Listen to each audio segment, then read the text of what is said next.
the differences between the Quran and the Bible. I mean, we can discuss without any personal entanglement or personal argument. Just saying that the testimony about the Quran, about Jesus crucifixion. The Quran denied Jesus crucifixion on the cross. He didn't die. They kill him. They kill him not, something like that. And then the Bible said that actually he was killed on the. Actually, the killing of Jesus or the crucifixion of Jesus is a key principle, the key theme of the Bible. If you deny the crucifixion of Jesus, that means you deny Christianity, erase all Christianity altogether. So the Christianity stands on falls on the crucifixion of Jesus. So the Quran says that he was not crucified. Allah took him away. So it's open a lot of interpretation. That's why we have you notice that there's a lot of various interpretation of the words itself in the Quran. So there are different scholar or Muslim scholar interpret differently. So some say that he did not go to the cross. He was transformed into another person. Another person replaced him. And then some say that Jesus was really died on the cross, but he did not really die, but he fended.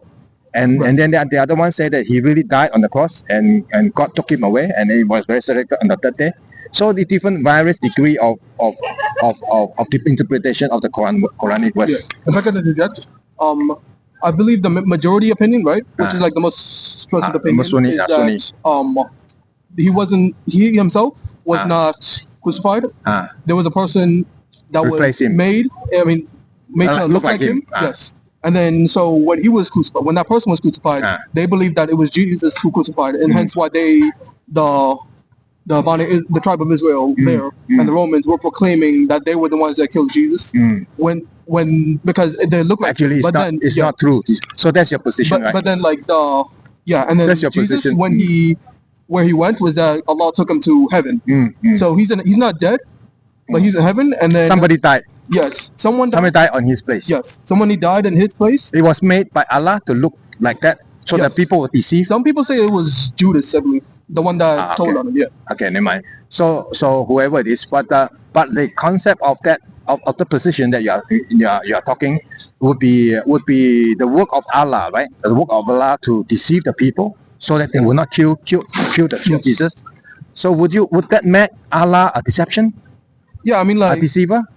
Would that not make an error? That's the thing, because Allah, it's talked about in the Quran, because Allah does have one of the names as the deceiver, because he deceives those who try to deceive others. Yes, who stray from the path, who deceive others, he deceives them.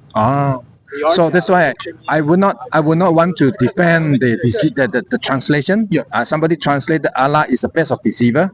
I would not want to defend to whitewash away Allah as because he can do anything, right? Yes. Allah can do anything. He is God. He can do anything. So the translation itself actually is not wrong because of the context. The context said that among the deceiver, those who want to deceive people, so Allah is the best among them. So he overcome all these deceivers.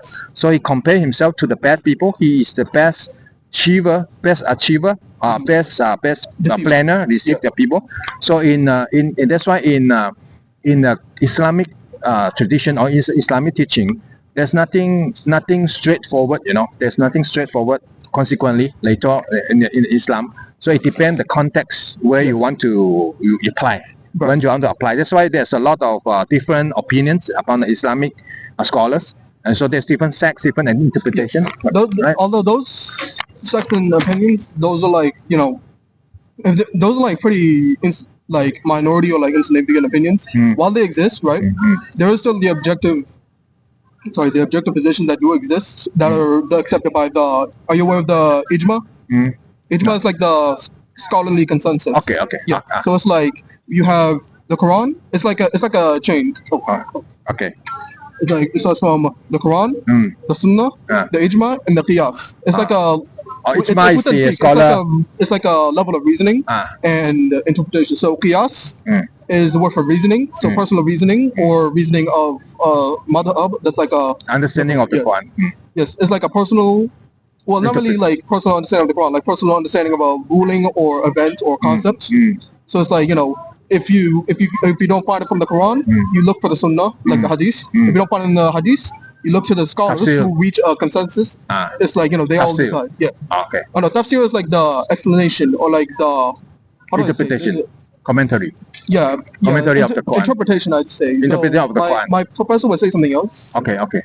So if there are various kind of position, how would you make sure that you are standing on the right position or interpretation? Are you because you are putting yourself your whole life into that religion? You're putting your whole life into that religion. If there are various interpretation, how would you sure that you are standing on the right one? Because in different various interpretations, they can accuse one another, say they are not Muslim. They don't understand Islam. This one do not really a true Muslim. You have accusation one another. So we do have positions, so like those who hold some positions that are like contingent upon madhab, which is like the houses of schools of thought. You know, are you aware of the Hanafi school of thought? Hanafi, yeah. Hanafi, Maliki. I'm personally Hanafi. Hanafi. Maliki, Shafi, and Hanbali. But those, right? While they may be contingent between within their own space of their madhab, they cannot accuse like someone of another madhab of like of kufar. They can't accuse them of like being. They are not kufar, but they can accuse that person is interpretation is wrong. Well, wrong it's a different interpretation. It's a different interpretation, but not exactly wrong. They can say that it is not correct. Your Hanafi will stand on your Hanafi interpretation. You hold on to it. You will die for it.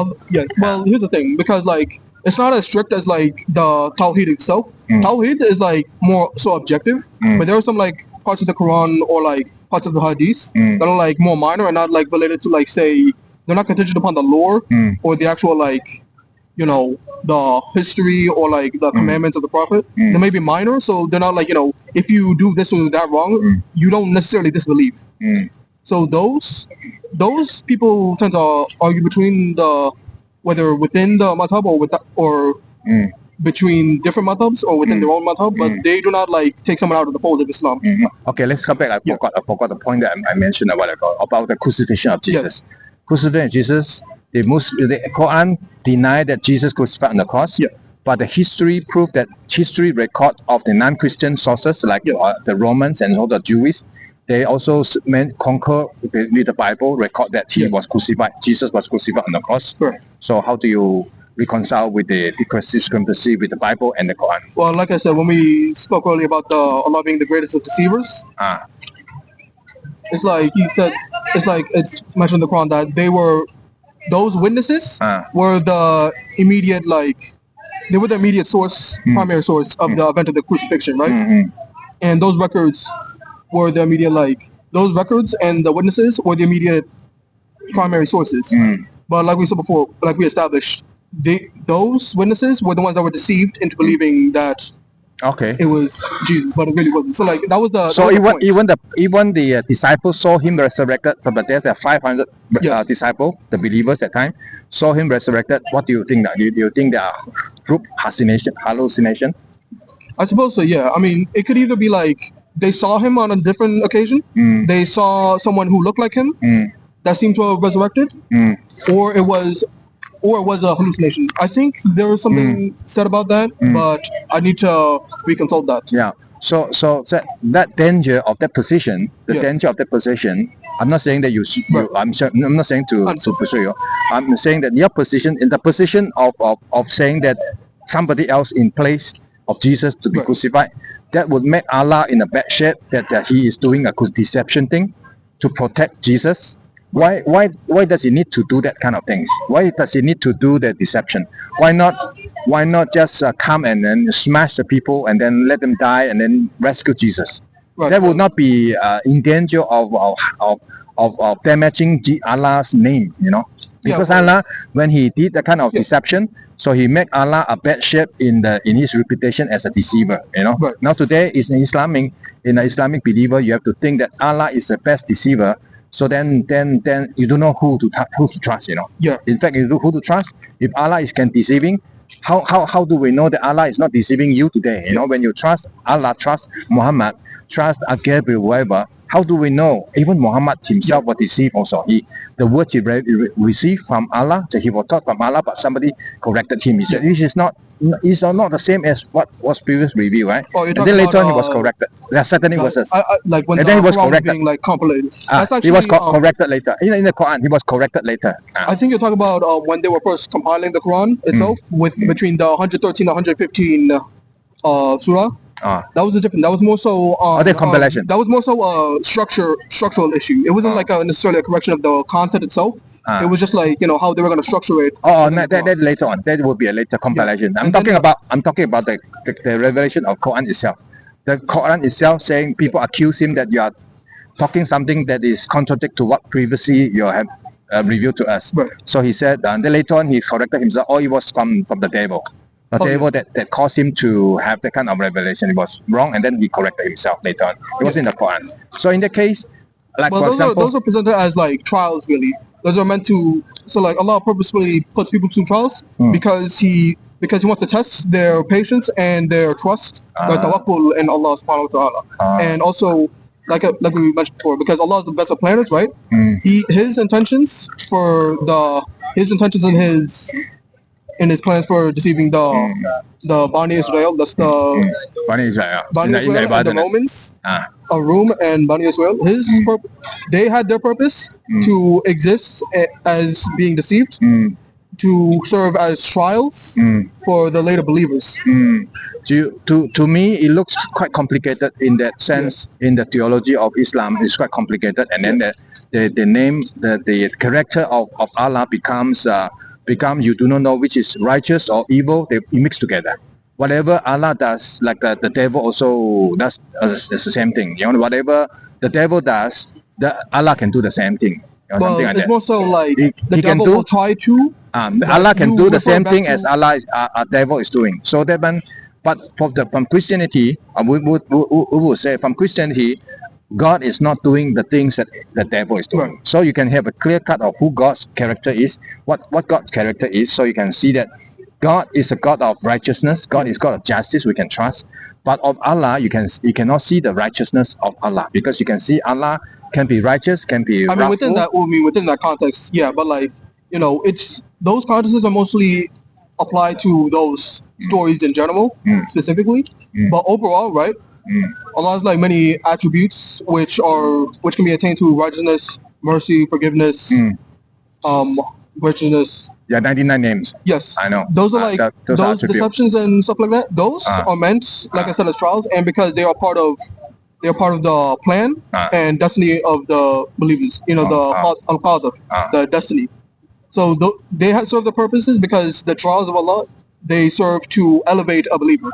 Because when a believer puts his trust in Allah subhanahu wa ta'ala, he prays every day, he continues to do dhikr, that is remembrance, you stay on that path of Allah subhanahu wa ta'ala. The Quran says in the first chapter and the last two verses, but you can be deceived, you don't know, you can be deceived in a sense that you don't even know you are deceived. You are thinking that is correct. That's deception, yeah. Deception is something that in general is a person who is deceived, you are in the you're right right now, path, you're right path. But you are actually only from objective person who know that you are wrong. Yes. So for you yourself, you are inside of it. You're already in. You don't know if, like for example, following a cult.